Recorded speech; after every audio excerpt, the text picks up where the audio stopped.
Chicken పచ్చడి అంటున్నావు కానీ మీ దగ్గర ఎలా ప్రిపేర్ చేస్తారో మాకేం తెలుసు అనుకుంటున్నారా? అయితే మీకోసం ఆ ప్రిపరేషన్ ప్రాసెస్ అంతా చూపించేస్తాను, వచ్చేయండి. ముందుగా మసాలా పొడి కోసం కావాల్సిన మసాలాలన్నీ చక్కగా వేయించి ఫైన్ పౌడర్ చేసుకొని పక్కన పెట్టుకొని, అండ్ నెక్స్ట్ మన మెయిన్ ఇంగ్రీడియంట్ అయిన చికెన్ని మంచిగా బాయిల్ చేసుకొని చల్లారాక మాత్రమే ఆయిల్లో డీప్ ఫ్రై చేసుకోవాలి.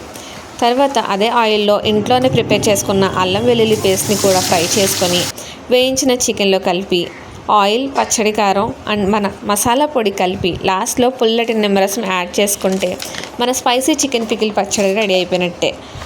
ఈ స్పైసీ చికెన్ పికిల్ మీరు ఆర్డర్ చేసుకోవాలంటే 95426900 అనే నెంబర్కి వాట్సాప్ చేసేయండి. Thank you.